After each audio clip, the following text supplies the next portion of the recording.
पूरी मोहब्बत अब आखिरकार मुकम्मल होने जा रही है। कश्मीर की उन वादियों में जहां पहली बार दोनों की मुलाकात हुई थी, वहीं से शुरू हुई थी एक अनकही दास्तान, जिसमें दोस्ती थी, तकरार थी, पर सबसे बढ़कर था प्यार। अनिरुद्ध ने झनक की सादगी में कुछ ऐसा देख लिया था जो उसे किसी और में कभी नहीं दिखा। झनक की आंखों में एक दर्द था जो अनिरुद्ध को बार बार खींच लाता था, लेकिन किस्मत ने जैसे कसम खा ली थी कि दोनों को चैन से जीने नहीं देगी। कभी हालातों ने दूरी बढ़ाई तो कभी समाज के बंदिशों ने। दोनों ने अपने अपने स्तर पर रिश्ते को बचाने की कोशिश की, लेकिन हर बार कोई ना कोई रुकावट उनके बीच आ खड़ी होती। और फिर वो दिन आया जब झनक अनिरुद्ध से हमेशा के लिए दूर चली गई। अब हालात कुछ ऐसे हैं कि झनक एक अस्पताल में भर्ती है और कोमा में है। डॉक्टर कह रहे हैं कि उसकी हालत गंभीर है, लेकिन अनिरुद्ध के लिए ये वक्त अपने प्यार की सच्चाई साबित करने का है। अस्पताल के उस बेड के पास बैठा अनिरुद्ध कांपते हाथों से झनक का हाथ थामे बैठा है। उसके चेहरे पर चिंता और दिल में बेशुमार दर्द है। वो झनक से कहता है, तुम्हारी आवाज सुनना चाहता हूं, तुम्हारी आंखों को खुला देखना चाहता हूं। तुम मेरी दुनिया हो झनक, अगर तुम नहीं जागी तो मैं भी खत्म हो जाऊंगा। अनिरुद्ध की आवाज झनक के कानों तक पहुंच रही थी। डॉक्टर कहते हैं कि उसकी हार्ट बीट बढ़ रही है, वो प्रतिक्रिया दे रही है, लेकिन बोल नहीं पा रही। तभी पराशर देखता है कि अनिरुद्ध अब झूठ नहीं बोल रहा, वो सच्चे दिल से झनक से प्यार करता है। पराशर कहता है, अब और मत झूठ बोलो खुद से।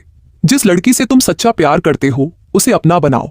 जो शादी तुमने की है वो तो एक समझौता है, लेकिन झनक तुम्हारा सच है। अनिरुद्ध की आंखों में आंसू हैं, लेकिन उसके अंदर एक नई शक्ति जाग चुकी है। वो जानता है कि उसे अब और देरी नहीं करनी है। वो झनक से कहता है, मैंने बहुत देर कर दी झनक, लेकिन अब नहीं। अब मैं तुम्हें खुद से कभी दूर नहीं जाने दूंगा। और ये सब सुनकर झनक की उंगलियां हिलती हैं। डॉक्टर दौड़ते हुए आते हैं और कहते हैं, ये अच्छा संकेत है, वो सुन सकती है। इधर पराशर भी अपने मन की बात साफ कर देते हैं। वो झनक से कहते हैं, हम चाहते हैं कि तुम दोनों का ब्याह हो। तुम इसे प्रेम करती हो, ये तुमसे प्रेम करता है, तो अब कोई सहमति की जरूरत नहीं, बस जल्दी से इसका साथ पकड़ लो। पराशर ये भी बताते हैं कि अनिरुद्ध की जो शादी हुई है वो सिर्फ नाम की है ना, उसमें प्यार है ना कोई साथ। और अनिरुद्ध खुद भी कहता है, अर्शी बस अपने तरीके से जीती है, उसे किसी और की कोई परवाह नहीं। अगर उसे पैसे मिल जाएं तो वो खुश रहेगी। मैं सब हैंडल कर लूंगा, मैं सब कुछ कर लूंगा, बस तुम ठीक हो जाओ झनक। इस मोड़ पर झनक की आंखें धीरे धीरे खुलती हैं। सबकी आंखों में आंसू हैं। अनिरुद्ध उसे देखकर रोता है और कहता है, अब कभी नहीं छोड़ूंगा तुम्हें।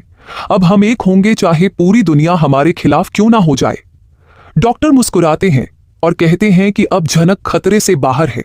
इस प्यार की ताकत ने चमत्कार कर दिया है। और फिर आता है शो में एक बड़ा ट्विस्ट, एक लीप।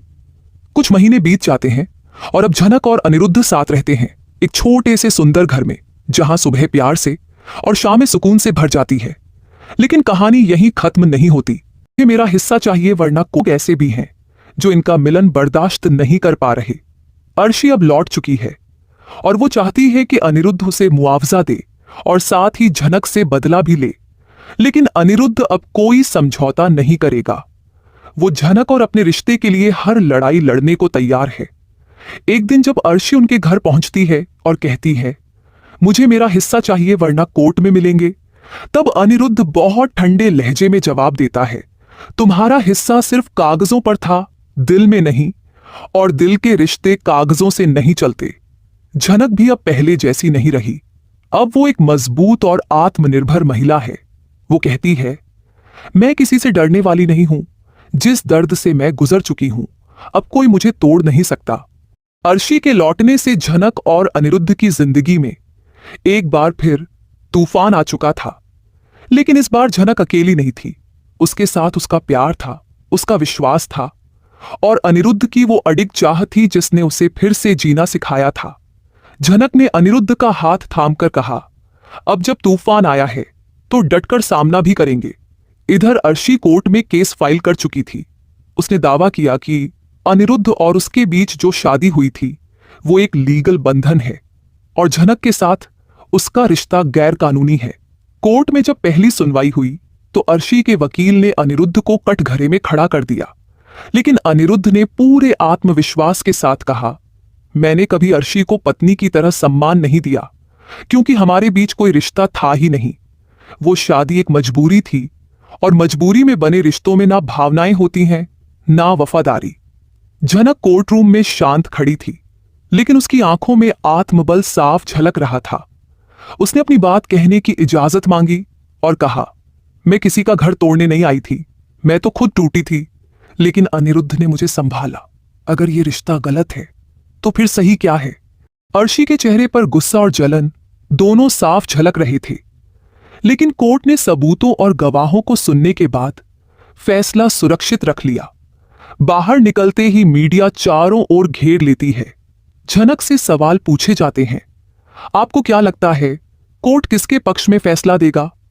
झनक मुस्कुराकर जवाब देती है, सच के पक्ष में।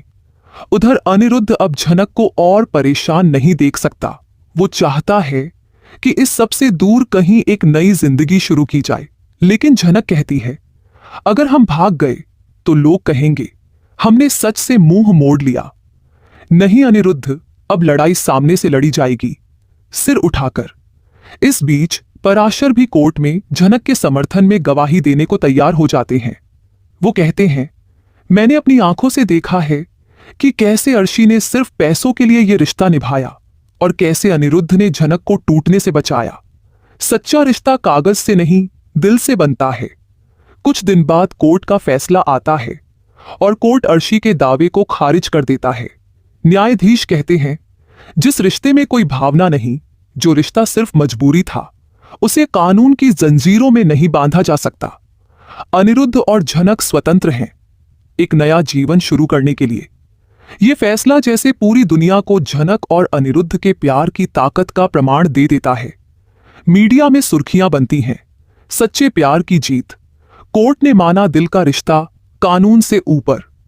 अब झनक को सिर्फ एक साथी नहीं मिला, उसे उसका सम्मान भी वापस मिला था। फैसले के बाद अनिरुद्ध झनक को एक खूबसूरत जगह पर ले जाता है, जहां उसने पहले से ही एक छोटा सा सांस्कृतिक केंद्र बनवाने की योजना बना रखी थी। झनक को वहां कश्मीरी कढ़ाई, लोक संगीत और नृत्य की झलक दिखती है और उसकी आंखों में चमक लौट आती है। वो कहती है, अब मैं सिर्फ जीऊंगी नहीं, मैं अपने सपनों को भी जीऊंगी। और इसी केंद्र का उद्घाटन होता है, जिसमें दूर दूर से कलाकार आते हैं, पत्रकार आते हैं और झनक को समाज की एक नई आवाज़ मिलती है। वो एक स्पीच देती है, हम सबके जीवन में एक समय आता है जब हमें अपने डर से, समाज से और कभी कभी खुद से भी लड़ना पड़ता है, लेकिन अगर हमारे साथ प्यार हो तो कोई भी लड़ाई मुश्किल नहीं रहती। अनिरुद्ध भीड़ में खड़ा तालियां बजाते हुए कहता है, मुझे गर्व है कि तुम मेरी जिंदगी में हो।